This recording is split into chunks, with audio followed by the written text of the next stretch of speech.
Justice Rana Shamim साहब 9 नवंबर को America से लंदन आए थे।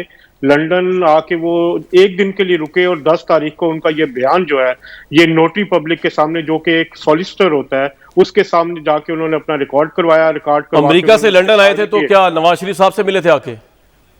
इसकी अभी तक कंफर्मेशन नहीं हुई कि वो नवाज शरीफ साहब से मिले हैं कि नहीं, लेकिन ये कंफर्मेशन है कि वो चार्ल्स जो सॉलिसिटर हैं उनसे मिले हैं और अपना बयान रिकॉर्ड किया। वो 2019 से हसन नवाज से राब्ते में थे। हसन नवाज से उनकी बात हुई थी पहली दफा, जिसमें उन्होंने इस बात का इजहार किया था कि ये मामला हुआ और मैं इसमें गवाही देना चाहता हूँ, ये बात सामने लाना चाहता हूँ। उस हसन वक्त नवाज से राब्ते में थे 2019 से, तो अब ये कौन सी टाइमिंग चूज की उन्होंने 2021 में इस मौके पे सामने बाहर आने के लिए?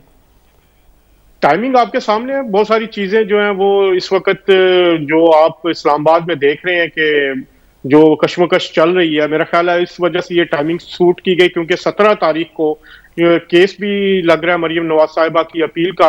उसके बाद नवाज शरीफ साहब की अपील भी है। तो एक और चीज मैं बता चलो, ये तो अभी एक पहला है केस है, अभी और तैयार है, और भी चीजें आ रही हैं, और उनमें जो जैसे साकिब निसार मतलब साहब और भी इससे भी ज्यादा धमाका खेज चीजें हैं। ये साकिब निसार साहब को मिलाइन करने की कोशिश तो नहीं है? अजहर भाई बता दें मुझे, मैं परेशान हुआ हूँ कल रात से।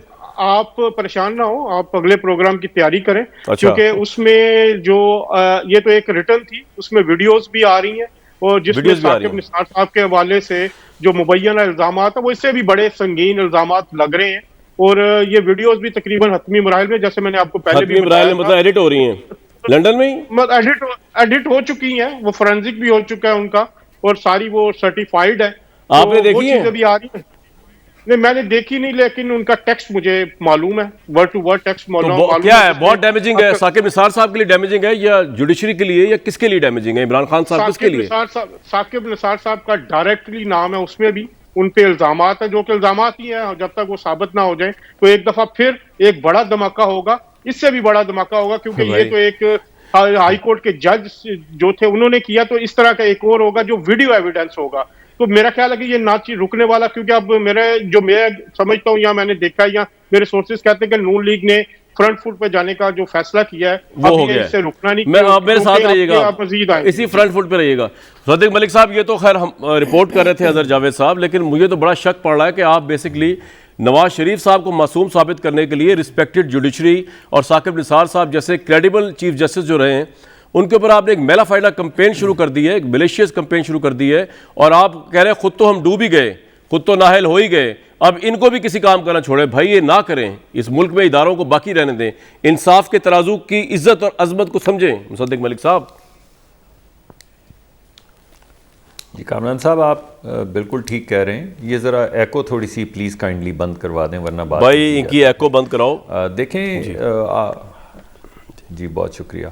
देखें, अगर आप किस किस की बात को झुटलाएंगे? आप जस्टिस सिद्दीकी ने जो लंबा चौड़ा बयान दिया था उसको झुटलाएंगे, या जस्टिस अरशद मलिक साहब ने जो उन्होंने बयानात दिए थे या उनकी वीडियोस सामने आई थी उनको झुटलाएंगे, या आपके प्रोग्राम में आपको याद होगा परवेज़ मुशर्रफ साहब ने एक बड़ा बुलंद दावा किया था जिसमें उन्होंने कहा था कि जुडिशरी पे असरअंदाज, मेरे ही प्रोग्राम में कहा था, हमने कुछ फैसले करवाए थे। तो जी आपके प्रोग्राम में बड़े बड़े इंकशाफात होते हैं। हमारे मुंह से भी मुझे ख़तरा है किसी दिन कुछ निकल ना जाए, बड़ा मैं गार्डेड आता हूँ आपके प्रोग्राम में, लेकिन फिर भी कोई ना कोई बात आप निकलवा लेते हैं।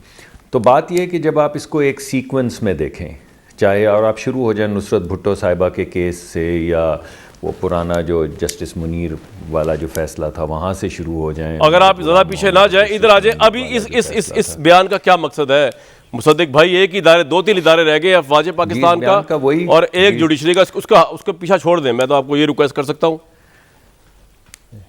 जी मैं भी पीछा छोड़ना चाहता हूँ, इसी वजह से जुडिशरी के ये जो जस्टिस सिद्दीकी हैं, ये कोई सियासतदान तो नहीं थे ना जी, इनका हमसे तो कोई ताल्लुक़ नहीं है।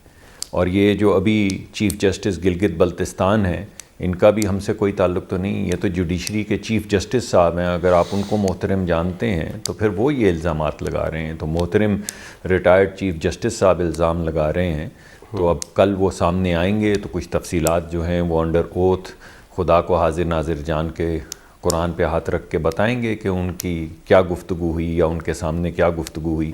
बिल्कुल इसी तरह का एक ओथ है आपके पास शायद होगी वीडियो उनकी सिद्दीकी साहब की, वो भी हम में से नहीं जी, थे, जी। वो भी एक अदालत के तो आप इससे निकालना क्या चाह रहे हैं? मतलब आप ये चाह रहे हैं कि 17 नवंबर को जो मरियम नवाज साहिबा की पेशी हो, उसमें आप ये साबित कर दें जस्टिस सिद्दीकी साहब और राना जो है राना शमीम साहब, इनकी स्टेटमेंट के जरिए कि जी ये सारा कुछ जो है ये केस गलत हुए थे।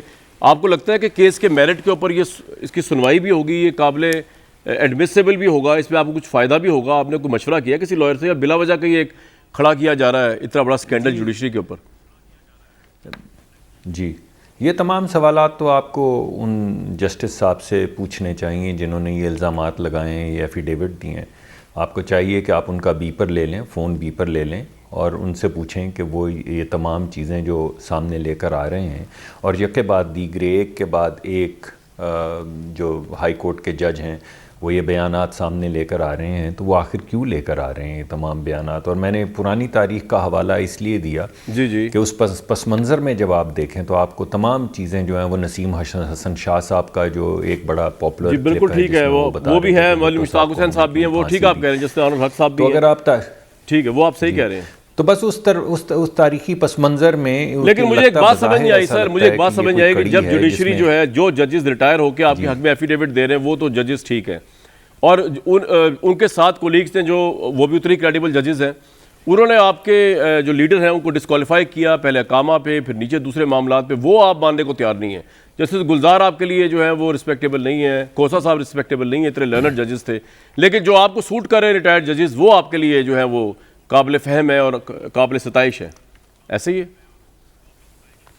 कामरान शाहिद साहब, आपको तो याद ही होगा कि वो बहुत बड़े को 20 ट्रंक थे जिनके अंदर वो तमाम एविडेंस सुप्रीम कोर्ट में लाया गया था और बताया गया था कि वॉल्यूम 10 जो है या वॉल्यूम 20 जो है उसमें कायनात दुनिया उलट जाएगी, पता नहीं क्या क्या इंकशाफात हो जाएंगे, और वो तमाम कायनात लूटने वाले कायनात को उल्टाने वाले जो बक्सों के अंदर 20 ट्रंक के अंदर एविडेंस आया था, उसके बाद उस वक्त के प्राइम मिनिस्टर को डिस्क्वालीफाई किया इकामा पे, यानी कहा ये कि आप तनख्वाह ले सकते थे अपने बेटे से, आपने नहीं ली अगरचे, लेकिन क्योंकि आप ले सकते थे इस वजह से सर आपका पॉइंट आ गया, ये सबको पता, बिल्कुल ठीक है। ये जजमेंट्स जो हैं, जो जजमेंट आप कह रहे हैं तारीख फैसला करेगी इन पे और कर रही है, का जब वो पब्लिक हो जाए तो हर एक कर सकते हैं। सर भाई पॉइंट आ गया आपका, ये आपके सामने ही तारीख के मुख्तलिफ मुहर्रकात। मैं चाहूँगा कि हुकूमत सबसे एंड में अपना मौक़िफ़ दे इस पे। नाज बलोच साहिबा, आप बाय करती हैं मुसद्दिक मलिक साहब की स्टोरी को कि जनाब ये जजेस जो हैं अब वो रिटायर्ड जजेस कफ़ारा अदा करने पे आ गए हैं, गलतियां मान रहे हैं, अपनी माफ़िया मांग रहे हैं और एफिडेविट दे रहे हैं, अपने नफ्स से मुतमइन्ना कर रहे हैं, अपने ज़मीर को मुतमइन कर रहे हैं? मतलब आपको लगता है ये सब कुछ है? क्योंकि जब नवाज शरीफ साहब पैनामा केस चला तो आप लोग भी बड़े वोकल थे, पीपल्स पार्टी वाले भी, कि हाँ जी इनको हिसाब देना चाहिए, बिलावल साहब भी, एजाज एहसन भी फोर फ्रंट पे थे और आप समझते थे कि ये लोग करप्ट हैं, आप लोगों ने तो बाकायदा इन पे केसेस बनाए हुए हैं, तो एटलीस्ट आप तो बाई नहीं करते रहे आर्गूमेंट के इनके साथ ज्यादती हुई है, जजेस ने कर दी है। बिस्मिल्लाहिर्रहमानिर्रहीम। बिस्मिल्लाहिर्रहमानिर्रहीम। जी कामरान, बात यह है कि पाकिस्तान पीपल्स पार्टी की जो हिस्ट्री रही है वो हमेशा यही रही है कि हमने हमेशा अदालतों का एहतराम किया, बावजूद इसके कि जुल्फ़िकार अली भुट्टो शहीद का केस जो है वो अभी तक अदालतों में है और हम इस चीज़ के मुतलाशी हैं कि हमें इंसाफ उस केस में मिले, कि जो आपने अभी हवाला दिया उस पर पहले